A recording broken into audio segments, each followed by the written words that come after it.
Hello guys, welcome back to my YouTube channel. Yes, I am here. Yes, ഞാൻ ഇവിടെയൊക്കെ തന്നെ ഉണ്ടായിരുന്നു. പക്ഷേ ചില സാങ്കേതിക കാരണങ്ങളാൽ എനിക്കിത് കണ്ടിന്യൂ ചെയ്യാൻ പറ്റിയില്ല. ഇന്ന് ഞാൻ വന്നേക്കുന്നത് അതുകൊണ്ട് തന്നെ സമയം കളയാതെ നമുക്ക് നേരെ ടോപ്പിക്കിലേക്ക് പോകാം. ഫസ്റ്റ് മോഡ്യൂളിലുള്ള ടോപ്പിക്കാണ് ഈ ക്ലീനിങ് ആൻഡ് ഡിസ്ഇൻഫെക്ഷൻ എന്ന് പറയുന്നത്. ആക്ച്വലി ഇത് മൈക്രോബയോളജിയിലുണ്ട്, നമുക്കറിയാം അല്ലേ. എന്നാലും നമ്മുടെ ഈ ഒരു ജെലയുടെ സിലബസിൽ ഫസ്റ്റ് മോഡ്യൂളിൽ വരുന്നതുകൊണ്ട് ഞാൻ ഇവിടെ ജസ്റ്റ് നോട്ടായിട്ട് കൊടുത്തുന്നേ ഉള്ളൂ. എന്താ ക്ലീനിങ് എന്ന് വെച്ചാൽ നമ്മളൊരു സർഫസ് അല്ലെ എവിടെയാണോ എന്താണോ നമുക്ക് അവിടെയുള്ള ഫോറിൻ മെറ്റീരിയൽ അതിനെ റിമൂവ് ചെയ്യുന്ന പരിപാടിയാണ് നമ്മൾ ക്ലീനിങ് എന്ന് പറയുന്നത്. അപ്പം എന്താണ് ഡിസ്ഇൻഫെക്ഷൻ എന്ന് പറയുന്നത്? ഡിസ്ഇൻഫെക്ഷൻ എന്ന് പറയുന്നത് എന്താണ്? അവിടെയുള്ള മൈക്രോ ഓർഗാനിസത്തെ കൂടി നമ്മൾ കില്ല് ചെയ്ത് മാറ്റുന്നു. അതായത് നമ്മൾ കാണുന്നുണ്ട് ഡെറ്റോൾ, ലൈസോൾ, ഇതിൻ്റെയൊക്കെ പരസ്യം 99.9% കീടാണുവിനെ നമ്മൾ എന്ത് ചെയ്തു? റിമൂവ് ചെയ്തു എന്നൊക്കെ പറഞ്ഞിട്ട്. അപ്പോൾ എന്താണ് ഈ ഡിസ്ഇൻഫെക്ഷനും സ്റ്റെറിലൈസേഷനും തമ്മിലുള്ള വ്യത്യാസം? ഇത് തന്നെ ഈ പരസ്യത്തിൽ പറയുന്നത് തന്നെ എന്തുവാ?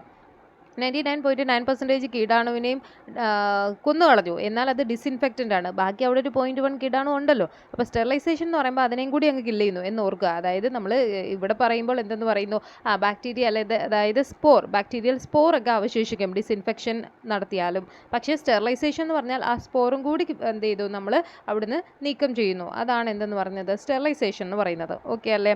ഇനി ഈ കെമിക്കൽ അല്ലെങ്കിൽ mixture of chemical used for the disinfections, അതാണ് എന്തെന്ന് പറയുന്നത്, ഡിസ്ഇൻഫെക്റ്റൻ്റ് എന്ന് പറയുന്നത്. അതായത് ഈ ഡെറ്റോൾ, ലൈസോൾ എന്നൊക്കെ നമ്മൾ പറഞ്ഞില്ലേ, അത് ഡിസ്ഇൻഫെക്റ്റൻ്റ് ആണ്. ഇത് apply to inanimate surface or object, അത് ഓർത്തിരിക്കുക. പിന്നെ അതിനൊരു പ്രോപ്പർ കോൺസെൻട്രേഷൻ ഉണ്ട്, കാര്യങ്ങളുണ്ട്, നിശ്ചിത അളവിലെടുക്കുക, അങ്ങനത്തെ സാധനങ്ങളൊക്കെ ഉണ്ട്. Okay. Complete elimination of all micro organism in or on an instrument except for small numbers of bacterial spore. ചെറിയതായിട്ട് അവിടെ ബാക്കി ഇച്ചിരി കാണും, ആ ഒരു 0.1 കീടാണ് അവിടെ കാണും. അതിന് നമ്മൾ ഹൈ ലെവൽ ഡിസ്ഇൻഫെക്ഷൻ എന്ന് പറയുന്നു. ഇനി ഈ ടോപ്പിക്കിൽ നിന്ന് PSCക്ക് വേണ്ട ചോദ്യം ദാ ഇവിടെ കിടക്കുന്നു. Efficiency of disinfectant can be detected by ഏതൊക്കെ ടെസ്റ്റാണ്? Chick Martin test, in use test, Kelsey Sykes test. ഈ ടെസ്റ്റിൻ്റെ കാര്യം മാത്രം നിങ്ങൾ നോട്ട് ചെയ്ത് വയ്ക്കുക, ചോദിക്കാറുണ്ട്. Okay. A process that kills and or remove all the classes of micro organism and സ്പോറിനെയും കൂടി ചേർത്ത് റിമൂവ് ചെയ്യുന്നു, എന്നാൽ നമുക്ക് സ്റ്റെറിലൈസേഷൻ എന്ന് പറയാം. ഓക്കെ. ഇനി എൻവയോൺമെൻറ്റ് ക്ലീനിങ് എന്തുവാ? നമ്മൾ തറയൊക്കെ ക്ലീൻ ചെയ്യാറില്ലേ? സാധാരണ നമ്മൾ എന്ത് ചെയ്യാറുണ്ട്? ഡേർട്ട്, സോയിൽ, ഇതൊക്കെ ക്ലീൻ ചെയ്യില്ലേ? അതിനെയാണ് പറയുന്നത്. നമുക്ക് അതിനെന്ത് ബ്രഷിങ് അല്ലേ, നമ്മൾ ചൂല് ഉപയോഗിച്ചോ, വാക്വം ക്ലീനർ ഉപയോഗിച്ചോ, അല്ലെങ്കിൽ സോപ്പും വെള്ളമൊക്കെ ഉപയോഗിച്ച് നമ്മൾ ക്ലീൻ ചെയ്യാറുണ്ട് നമ്മുടെ ചുറ്റുപാടും. അതാണ് അത്. ജസ്റ്റ് അത്തരം കാര്യങ്ങളാണ് അവിടെ കൊടുത്തേക്കുന്നത്. ഫ്ലോറ്, സർഫസ്, സിങ്ക്, ഡ്രെയിൻ, ഇതൊക്കെ നമ്മൾ സോപ്പും ഡിറ്റർജൻറ്റ് ഉപയോഗിച്ച് എപ്പോഴും നമ്മൾ ക്ലീൻ ചെയ്യണം. പക്ഷെ എന്നും പറഞ്ഞ് ഫ്രീക്വൻ്റ് ആയിട്ട് അങ്ങ് ചെയ്തുകൊണ്ടിരിക്കരുത് എന്നാണ് പറയുന്നത്. പിന്നെ ഹാൻഡ് വാഷിംഗ്, നമുക്കറിയാം നമ്മൾ ലാബിൽ എന്ത് പ്രൊസീജിയർ ചെയ്താലും നമ്മൾ എന്ത് ചെയ്യും? ഹാൻഡ് വാഷ് ചെയ്യും അല്ലേ. ഗുഡ് ഹാൻഡ് വാഷിംഗ് പ്രൊസീജിയർ എന്ന് പറഞ്ഞാൽ ഒരു ഹെൽത്ത് കെയർ സെറ്റിങ്ങിൽ മസ്റ്റാണ്. ഓക്കെ അല്ലേ? അതുപോലെ തന്നെ ബയോ ഹസാർഡസ് മെറ്റീരിയൽസ് ഒക്കെ ഹാൻഡിൽ ചെയ്താൽ നമ്മൾ എന്ത് ചെയ്യണം? ഹാൻഡ് വാഷ് നിർബന്ധമായും ചെയ്തിരിക്കണം അല്ലേ. അതുപോലെ ജലവും വാട്ടറും സോപ്പും ഉപയോഗിക്കാം, അല്ലെങ്കിൽ ജെർമിസിഡൽ സോപ്പ് ഉപയോഗിക്കാം. അതുപോലെ അറ്റ്ലീസ്റ്റ് ഒരു 40 സെക്കൻഡ്സ് എങ്കിലും നമ്മൾ എന്ത് ചെയ്യണം? ഹാൻഡ് വാഷിംഗ് ചെയ്യണമെന്നാണ് എന്ത് ചെയ്യുന്നത്, പറയുന്നത്. ഓക്കെ. ഒരു 40 seconds rinsed in clean water and dried using a clean paper or cloth towel. Okay. അതൊക്കെ നമുക്ക് അറിയാവുന്ന കാര്യം. നമ്മൾ കോളേജിൽ പഠിക്കുമ്പോൾ ഹാൻഡ് വാഷിങ്ങിന് കുറേ സ്റ്റെപ്പ് തന്നെ ഉണ്ട്. അതൊക്കെ നിങ്ങൾക്ക് ഓർമ്മ വരുന്നുണ്ടാവുമെന്ന് ഞാൻ വിശ്വസിക്കുന്നു. പിന്നെ alcoholic hand rub are not a substitute for hand washing except for rapid hand decontamination between patient contact. മറ്റേ സാധനം ഉണ്ട്, അത് ഹാൻഡ് വാഷിംഗ് അല്ല. എന്തുവാ?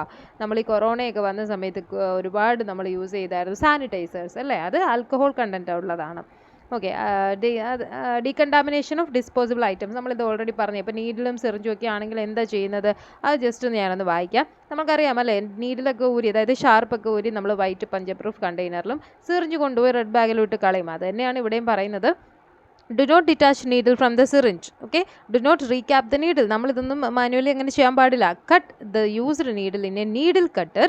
Dispose of the cut needle into a punch proof tamper-proof sharp container for autoclaving flowed by shredding. Dispose the syringe in red bag for autoclaving flowing by shredding. നമുക്കറിയാം. Then other ഇനി disposable items ഒക്കെ ആണെങ്കിൽ 1% sodium hypochlorite ഒരു ജാറിലെടുക്കുന്നു, അതിനകത്തോട്ട് ഇടുന്നു. അതൊക്കെ നിങ്ങൾക്ക് അറിയാവുന്ന കാര്യങ്ങളല്ലേ. Freshly prepare requisite quantity of the ഡിസ്ഇൻഫെക്റ്റൻറ്റ് in A jar mean for this purpose. Label the jar with name of ഡിസ്ഇൻഫെക്റ്റൻറ്റ് and date of preparation. അത്തരം കാര്യങ്ങളൊക്കെ ശ്രദ്ധിക്കണം.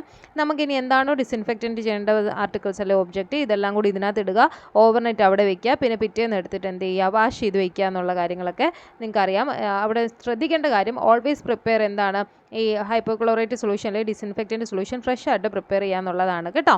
ഇനി ലാബ് കോട്ട് പോലെ റീയൂസബിൾ മെറ്റീരിയൽ എങ്ങനെയാണ് ഡീകണ്ടാമിനേഷൻ നടത്തുന്നതെന്ന് ചോദിച്ചാൽ ഒന്നുമില്ല. ഇത്തരം സാധനങ്ങളൊക്കെ, അതായത് റീയൂസ് ചെയ്യുന്ന സാധനങ്ങളൊക്കെ കൊണ്ടുപോയിട്ട് ഡിസിൻഫെക്റ്റൻറ്റിൽ 1 to 2 hours ഓവർനൈറ്റ് വയ്ക്കും. എന്നിട്ട് നമ്മൾ എന്ത് ചെയ്യും, 1 to 2 hours അല്ലെങ്കിൽ ഓവർനൈറ്റോ കേട്ടോ വയ്ക്കും. എന്നിട്ട് നമ്മൾ ഈ ഡിസിൻഫെക്റ്റൻ്റ് ഒക്കെ കളഞ്ഞിട്ട് കൊണ്ടുപോയിട്ട് തിളച്ച വെള്ളത്തിൽ അങ്ങോട്ട് ഒരു 10-20 മിനിറ്റ് ഇടും. അത് കഴിഞ്ഞിട്ട് അവിടെ നിന്ന് എടുത്തുകൊണ്ട് പോയി എന്ത് ചെയ്യും, നമ്മളതിനെ വൃത്തിയായിട്ട് വാഷ് ചെയ്ത് ഉപയോഗിക്കും. അങ്ങനെയാണ് ഇത് ചെയ്യുന്നത്. അതായത് ഡിസിൻഫെക്റ്റൻറ്റ്, തിളച്ച വെള്ളം, പിന്നെ നമ്മുടെ സാധാരണ വാഷിംഗ്. ഓക്കെ. ഇനി ഗ്ലാസ് വെയർ ഒക്കെയാണ്, കൾച്ചർ മെറ്റീരിയൽ ഒക്കെ ഉള്ള നമ്മൾ, അതായത് മറ്റേ സാധനമൊക്കെ ഉണ്ടല്ലോ, എന്തായിരുന്നു നമ്മുടെ അതിൻ്റെ പേര്, കൾച്ചർ പ്ലേറ്റ് ഒക്കെയാണ്, അങ്ങനത്തെ ഗ്ലാസ് വെയർ ഒക്കെ ആണെന്നുണ്ടെങ്കിൽ discard all the glassware contaminate with culture material directly into puncture resistant and autoclavable containers.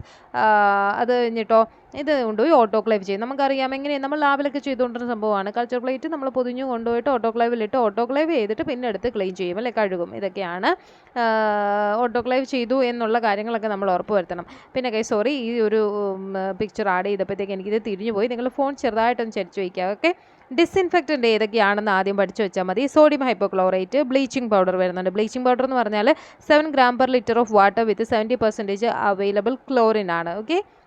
അതുപോലെ ആൽക്കഹോൾ 70% വരുന്നുണ്ട്. പിന്നെ chlorhexidine combined with alcohol detergents. എന്തൊക്കെയാണ്? സോഡിയം ഹൈപ്പോക്ലോറൈറ്റും അതുപോലെ bleaching powder, 70% alcohol, chlorohexidine combined with alcohol or detergents. ഇത്രയും സാധനങ്ങളാണ്. അടുത്ത ഇതിൽ എവിടേക്കാണ് ഇത് ഉപയോഗിക്കുന്നത് എന്നുള്ളതാണ് പറയുന്നത്. ആർട്ടിക്കിൾസ് എവിടേക്കാണെന്നുള്ളത്, ടോയ്ലറ്റ്, ബാത്റൂമിലൊക്കെ നമ്മൾ ബ്ലീച്ചിങ് പൗഡർ നമുക്ക് അറിയാം, അല്ലേ.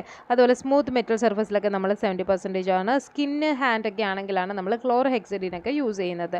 ജസ്റ്റ് ഈ ഒരു എവിടെയാണ് ഇത് ഉപയോഗിക്കുന്നത് എന്നുള്ള കാര്യവും, പിന്നെ ഇത് ഉപയോഗിക്കുമ്പോൾ ശ്രദ്ധിക്കേണ്ട കാര്യം, ഇതിനകത്തൊന്നും വലുതായിട്ടൊന്നുമില്ല, ജസ്റ്റ് വായിച്ചു നോക്കിയാൽ മതി. ഇപ്പം നമ്മളുടെ എന്താണ് ഹൈപ്പോക്ലോറൈറ്റ് സൊല്യൂഷനൊക്കെ ആണെന്നുണ്ടെങ്കിൽ it not to be mixed with strong acid to avoid release of chlorine gas. ഇത്തരം കാര്യം, ഇതൊക്കെ സ്റ്റേറ്റ്മെൻറ്റ് ടൈപ്പ് ലാബ് ടെക്നീഷ്യൻ്റെ എക്സാമിന് ചോദിച്ചാലേ ഉള്ളൂ. നമ്മുടെ ഈ ജെല്ലിലേക്കൊന്നും ഇത്രയും ഡീപ്പായിട്ടൊന്നും ചോദിക്കില്ല എന്ന് തന്നെ ഞാൻ വിശ്വസിക്കുന്നു. എന്നാലും നിങ്ങൾ എന്ത് ചെയ്യുക, ഒന്ന് വായിച്ച് നോക്കുക. ഓക്കെ. ഇതിൻ്റെ കമൻസ് ആയിട്ട്, അതായത് എന്തൊക്കെ ശ്രദ്ധിക്കണം, അല്ലെ എന്താണ് ഒരു നമ്മൾ മറ്റേ നമ്മൾ പറയില്ലേ ഓരോന്നിൻ്റെ കാര്യങ്ങൾ, ഇപ്പോൾ ഇന്ന സാധനം ഇന്നതിനെ യൂസ് ചെയ്തു, എന്നാൽ നിങ്ങൾ ഇതും കൂടി ശ്രദ്ധിക്കുക എന്ന് പറഞ്ഞ പോലാണ് ഈ ഒരു ടേബിൾ. ആർട്ടിക്കിൾ, ഡിസിൻഫെക്റ്റൻറ്റ്, എവിടെ ഉപയോഗിക്കുന്നു, പിന്നെ എന്താണ് ജസ്റ്റ് അതിനെക്കുറിച്ച് പറയാനുള്ളൊരു നോട്ട്. ഓക്കെ. അത്രയും സാധനങ്ങൾ ഇതെന്ത് ചെയ്യുക, നിങ്ങളത് വായിച്ച് നോക്കുക. ഞാനിവിടെ ജസ്റ്റ് കൊടുത്തേക്കാം. ഒന്നുകിൽ നിങ്ങളിത് പോസ് ചെയ്തിട്ടോ അല്ലെങ്കിൽ എന്ത് ചെയ്യുക, സ്ക്രീൻഷോട്ട് എടുത്ത് വെച്ചിട്ടോ ജസ്റ്റ് ഒന്ന് വായിച്ച് വിടുക ഈ ടേബിൾ. ഓക്കെ. പിന്നെ ലാസ്റ്റായിട്ട് എനിക്ക് പറയാനുള്ളത്, ലബോറട്ടറിയിലെ സ്പില്ല് നമ്മളത് കോമൺ ആയിട്ട് പഠിക്കുന്ന സമയത്ത് ഈ വൈവയ്ക്ക് എങ്ങനെയാണ് നമ്മൾ ഒരു സ്പില്ല് മാനേജ്മെൻറ്റ് എങ്ങനെയാണ്, അവിടെ നമ്മൾ എന്ത് ചെയ്യും, സ്പില്ലായത് എന്താണോ അവിടെ നമ്മളുടെ ഡിസിൻഫെക്റ്റൻറ്റ് ഒഴിക്കുന്നു, നമ്മളതിനെ ക്ലീൻ ചെയ്ത് മാറ്റുന്നു. അതിപ്പം അവിടെ എന്തെങ്കിലും നീഡിൽ, ഷാർപ്പ് അങ്ങനത്തെ സാധനങ്ങളൊക്കെ വീണ് പോയിട്ടുണ്ടെങ്കിൽ അതൊരു ഫോഴ്സപ്പ് വെച്ച് എടുത്തിട്ട് എവിടെയാണോ കൊണ്ട് നമ്മൾ ഇടേണ്ടത് അവിടെ ആ ഒരു വേസ്റ്റ് മാനേജ്മെൻറ്റ് അങ്ങനെ തന്നെ ചെയ്യുന്നു. അത് കഴിഞ്ഞിട്ട് ഈ ഒരു സ്പില്ലായിട്ട് നമ്മൾ ഓൾറെഡി എന്ത് ചെയ്തു, ഒരു ടവൽ വെച്ച് അവിടെ മൂടിയിട്ട് നമ്മൾ മറ്റേ ഡിസിൻഫെക്റ്റൻ്റ് ഒക്കെ ഒഴിച്ചിട്ടേക്കുവാണ്. അത് നമ്മൾ എന്ത് ചെയ്യുന്നു, wipe surrounding surface with disinfectant to cover all splash areas, അല്ലേ. ആ സാധനം എല്ലാം കൂടെ നമ്മൾ വൈപ്പ് ചെയ്യും. അതിന് ചുറ്റുമുള്ള സ്ഥലവും നമ്മൾ എന്ത് ചെയ്യും, വൈപ്പ് ചെയ്ത് മാറ്റും എന്നാണ് പറയുന്നത്. Place all contaminated material including protective clothing into an autoclave bag, disinfectant or disposed of in biohazard waste container. ഈ സാധനങ്ങളെല്ലാം എടുത്തത്, അതായത് ഈ സ്പില്ല് തെറിച്ച് വീണെന്ന് നമ്മൾ സംശയിക്കപ്പെടുന്ന സാധനങ്ങളൊക്കെ അത് ഡിസ്കാർഡ് ചെയ്യുക, അതിൻ്റെതായ രീതിയിൽ ഡിസ്പോസ് ചെയ്യുക എന്നുള്ളതാണ്. പിന്നെ നല്ല രീതിയിൽ കൈ കഴുകുക. ഇതൊക്കെയാണ് ഒരു സ്പില്ല് വീണുള്ള മാനേജ്മെൻറ്റ്. ഇതൊന്നും ജസ്റ്റ് എന്തിനാണ് ഈ PSCയിൽ ഇതിന് എവിടെയെന്ന് ചോദിക്കുമെന്ന് ചോദിച്ചാൽ എനിക്കറിയില്ല. ബട്ട് ഈ ഒരു ടോപ്പിക്ക് നമ്മളുടെ ഈ ഒരു മോഡ്യൂളിലുള്ളതുകൊണ്ട് പറഞ്ഞതാണ്. വല്ല സ്റ്റേറ്റ്മെൻറ്റ് ടൈപ്പായിട്ട് ഇതിൽ നിന്ന് എന്തെങ്കിലുമൊക്കെ എടുത്ത് ചോദിച്ചാലേ ഉള്ളൂ എങ്ങനെയാണെന്നുള്ളത്, അല്ലേ. ചിലപ്പം ഇങ്ങനെ സ്റ്റേറ്റ്മെൻറ്റായിട്ട് സ്പിൽ മാനേജ്മെൻറ്റ് എങ്ങനെയാണ്, അവിടെ ചുമ്മാ തുടച്ചു വിടുക, അല്ലെങ്കിൽ അത് വെള്ളം ഒഴിച്ചെടുക്കുക, അങ്ങനെയൊക്കെ ആയിരിക്കും. പക്ഷേ അല്ല, വെള്ളം ഒഴിച്ചതൊന്നും അല്ല നമ്മൾ എടുക്കുന്നത്. ആ ഒരു ഏരിയയിൽ സ്പില്ല് വീണാൽ നമ്മൾ ഡിസിൻഫെക്റ്റൻ്റ് ഏതെങ്കിലുമാണ് യൂസ് ചെയ്തിട്ട് വൈപ്പ് ചെയ്തെടുക്കുക എന്നുള്ളതാണ്. അതുപോലെ എന്തെങ്കിലും നീഡിലൊക്കെ വീണാൽ കൈകൊണ്ട് എടുക്കാമെന്ന് ചിലപ്പം സ്റ്റേറ്റ്മെൻറ്റ് ടൈപ്പ് വരെയല്ലേ, അപ്പോൾ അങ്ങനെ കൈകൊണ്ട് എടുക്കാൻ പാടില്ല. ഫോഴ്സെപ്സ് എന്തെങ്കിലും ഉപയോഗിച്ചിട്ട് നമ്മളത് കൊണ്ടുപോയി അല്ലെങ്കിൽ വേസ്റ്റ് ബിന്നിൽ ഇടുക എന്നായിരിക്കും തരിക. അപ്പോൾ വേസ്റ്റ് ബിന്നിലൊന്നുമല്ല, പ്രോപ്പറായിട്ട് എഴുതാണോ ബയോമെഡിക്കൽ വേസ്റ്റ് മാനേജ്മെൻറ്റ് അനുസരിച്ച് എവിടെയാണോ നമ്മളത് ഡിസ്കാർഡ് ചെയ്യേണ്ടത് അവിടെ തന്നെയാണ് കൊണ്ടുപോയി ഇടേണ്ടത്. അതിലത് കറക്റ്റായിട്ട് പറയുന്നുണ്ടല്ലോ. Use forceps to place sharp object into a sharp container using a dust pan and dust broom, അതുപോലെ tongs etcetera. Transfer all contaminated material into biohazard waste container for removal. അത് നിങ്ങൾ ഓർത്തിരിക്കുക. അങ്ങനെ പക്ഷെ നമുക്കങ്ങനെ ഇത്രയും ഡീപ്പായിട്ടൊന്നും ചോദിക്കാൻ സാധ്യതയില്ല. ഓക്കെ, യാ. അപ്പോൾ ഇത്രയുമാണ് നമ്മുടെ ഈ ഒരു മോഡ്യൂൾ 1 ക്ലീനിങ് ആൻഡ് ഡിസ്ഇൻഫെക്ഷനിൽ പറയാനായിട്ടുള്ളത്. ആക്ച്വലി ഇതേ ടോപ്പിക്ക്, അപ്പോൾ എനിക്ക് നിങ്ങളോട് പറയാനുള്ളതാണ്, ഇതേ ടോപ്പിക്ക് മൈക്രോബയോളജിയിൽ വരുമല്ലോ. അപ്പോൾ അവിടെയും നമ്മൾ എന്ത് ചെയ്യാം, നമുക്കിത് വായിച്ചു പോകാം. ആക്ച്വലി നമ്മളുടെ മോഡ്യൂൾ 1 പിന്നെ വരുന്ന അടുത്ത ടോപ്പിക് എന്ന് പറയുന്നത്, അതായത് JLAയുടെ എക്സാമിന് വേണ്ടിയിട്ടുള്ളതാണ്. അടുത്ത ടോപ്പിക് എന്ന് പറയുന്നത് ഈ മറ്റേ നമ്മളുടെ കളറിമീറ്റർ, ഫ്ലെയിം ഫോട്ടോമെട്രി, ഇത്തരം സാധനങ്ങളാണ്. ആക്ച്വലി ഇതൊക്കെ നമ്മുടെ ബയോ കെമിസ്ട്രിയിലും വരുന്നുണ്ട്. സോ ഞാൻ നേരത്തെ നിങ്ങൾക്ക് VHSC MLTയുടെ ടെക്സ്റ്റ് വെച്ച് എടുത്ത് തന്നല്ലോ. അപ്പം ആ ടെക്സ്റ്റിൽ പല ഭാഗത്തായിട്ടാണ് സാധനങ്ങൾ കിടക്കുന്നത്. സോ അത് വെച്ചിട്ട് ഞാൻ നോക്കുമ്പോഴത്തേക്കും നമുക്ക് എളുപ്പം, ഇനി ഇച്ചിരി സമയമല്ലേ ഉള്ളൂ, അപ്പോൾ ഇത് തപ്പിപ്പിടിച്ചെടുത്ത് വരുന്ന അല്ലെ അതിൻ്റെ നോട്ട് ഉണ്ടാക്കി വരുന്നതിലും എളുപ്പം നമുക്ക് ആ ടെക്സ്റ്റ് കണ്ടിന്യൂസ് ആയിട്ട് നോക്കിപ്പോകാം എന്നാണ് ഞാൻ വിചാരിക്കുന്നത്. അപ്പോൾ അടുത്ത ക്ലാസ്സിൽ നമുക്ക് ആ ടെക്സ്റ്റ് അതിൽ വരുന്നത് ക്ലിനിക്കൽ പത്തോളജിയാണ്. നമുക്ക് അവിടെ നിന്ന് അങ്ങ് പോകാം. അപ്പം മോഡ്യൂൾ പലതായിട്ട് തിരിച്ചിട്ടുണ്ടെങ്കിലും ഇതെല്ലാം നമുക്ക് എന്ത് ചെയ്യണം, വേണ്ട സാധനങ്ങളാണ്. സോ അടുത്ത മോഡ്യൂൾ എന്ന് പറയുമ്പോഴത്തേക്കും വരുന്നത് ബ്ലഡ് ആൻഡ് ഫ്ലെബറ്റമിയാണ്. അവിടെ വരുന്നത് എന്താ നമ്മളുടെ ബ്ലഡ് കളക്ഷൻ, ആൻറ്റികോയാഗുലൻസ്, ബ്ലഡ് സെൽ കൗണ്ടുകൾ, ഇത്തരം സാധനങ്ങളൊക്കെയാണ്. ഇത് നമ്മുടെ ടെക്സ്റ്റിൽ പല സ്ഥലത്തായിട്ടാണ് കിടക്കുന്നത്. അപ്പോൾ നമുക്കത് നോക്കാം. ബ്ലഡ് ബാങ്കിങ് വരുന്നുണ്ട്, ട്രാൻസ്ഫ്യൂഷൻ ഫ്ലെബറ്റമി വരുന്നുണ്ട്, ക്ലിനിക്കൽ പത്തോളജി. ഉറപ്പായിട്ടും നമ്മളുടെ യൂറിൻ അനാലിസിസും അതുപോലെ തന്നെ മറ്റു കാര്യങ്ങളുമൊക്കെ നമുക്ക് എവിടെ വേണം, സ്റ്റൂൾ അനാലിസിസ്, ഇതൊക്കെ നമ്മുടെ അടുത്ത മോഡ്യൂളിലായിട്ട് വരുന്നുണ്ട്. അപ്പോൾ അത് പലയിടത്തായിട്ട് ചിതറി കിടക്കുന്നതുകൊണ്ട് നമുക്ക് ആ ടെക്സ്റ്റ് കണ്ടിന്യൂസ് ആയിട്ട് അങ്ങ് എടുത്ത് പോകാമെന്ന് വിചാരിക്കുകയാണ്. സോ ഇനി അത് കറക്റ്റായിട്ട് ഇടാൻ വേണ്ടി ശ്രമിക്കാം. ഡിലേ വന്നു, ഐ നോ.